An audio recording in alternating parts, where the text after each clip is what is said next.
Hi, this is Paul. I thought I'd cover the creature Commandos. Just the first issue, anyway. They came out in Weird War Tales number 93 from November 1980. And it's a compilation of what they have. I'm going to get a little closer so you can kind of see, you can read stuff. They've got the main Universal monsters joining in the World War II. And we'll find out how they're doing that. I'll look at the back cover. Here's some action shots of the back cover with three of the soldiers. World War II's weirdest warriors. Let's read some of the stuff they got here. If I can get in here and not be too unreadable here. Across the ages, only one thing is ever present, the unexplained. There are always events beyond human understanding, and many of them are in the midst of man's greatest struggles. Even the creature Commandos, the weirdest warriors of all, created by a secret government organization who usually take down the cream of Hitler's killer elite. They are the human leader, Lieutenant Matthew Shreve, werewolf Warren Griffiths, vampire Sergeant Vincent Velcro, Frankenstein's monster Private Elliot Lucky Taylor, and Gorgon, Dr. Myra Rhodes. She comes in later, but they're including her in the back on this one here. And they team up with some stuff. Team up with the GI robot. The creature Commandos embark on missions that take them from Dinosaur Island in the South Pacific to Nazi-occupied France, using their unusual powers to defeat America's greatest evil. And those are the issues of Weird War Tales that they were in. I'm going to pause again. Okay, you saw the cover from the front cover there. And they're just showing off the monsters again here. They're not monsters, they're actually soldiers. We'll get into that here in a second. This is their origin. There's an army base. Top secret. Project M is going on. What's Project M? They're talking about it. I want to talk to you all about the dark realms, the underside of man's consciousness. The realms are personal monsters and mental chains. And they're not taking that very seriously. So we'll go to the next page. The reason for the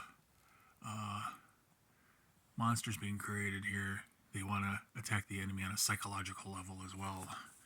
Because everybody's got these type of creatures back in their origins and or the countries and stuff.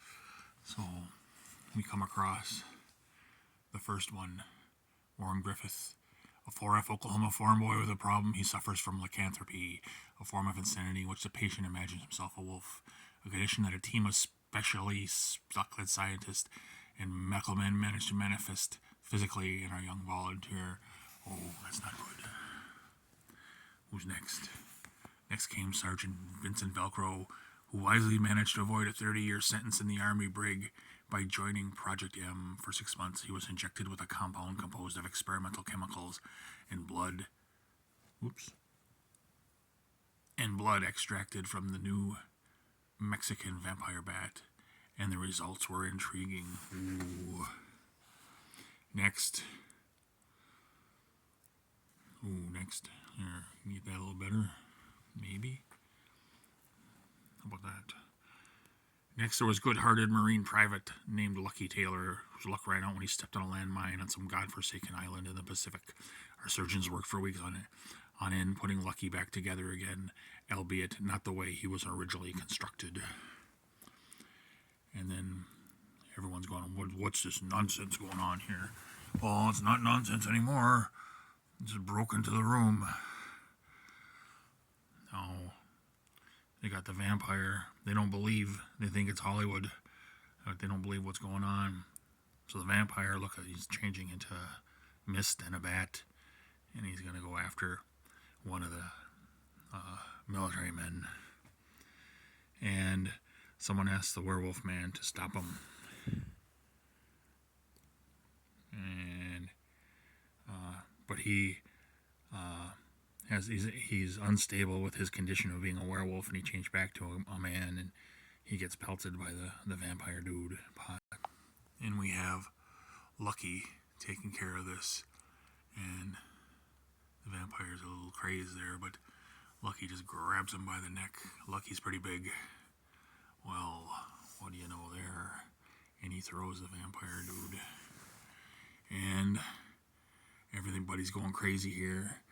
And he wants the creator of Project M. He's mad. He doesn't want him to fight here. He wants him to fight overseas. He's like, okay, they will. And they're flying overseas. And they're just talking about everything that's going on and stuff here. And flying in and parachuting in. And then they're going to go in, and the Frankenstein guy, Lucky, he's the only one that feels sad about having to do this, but he knows what he has to do. They go to storm a castle, and the vampire changes himself into a bat to get up there and has a meal with two of the soldiers that are up there. And then the werewolf guy climbs up and throws the guy off the castle and knocks him around. And then they get in, and there's just craziness. They're going nuts with everybody here. And then he rips the door off the panel, and then there's FDR for some reason sitting in a chair, and the leader of Project M, Lieutenant Shreve, just blows FDR away. Ooh. But it wasn't really FDR. It was a robot. Android. They were going to replace leaders with androids. Ooh, to do their bidding and stuff. Ooh, that's scary. Ooh. And they started attacking again. Yes. And they just want to get out, leave the androids alone. Yes, okay. And they go and they jump. And the castle blows up. Yes. And then they're mad because the lieutenant is kind of betraying the squad a little bit, or not telling them exactly what's going on. And that's the end of that story. And there's a bunch of these comic books here with stuff. Pretty good stuff. Okay. I'll let you go. Bye.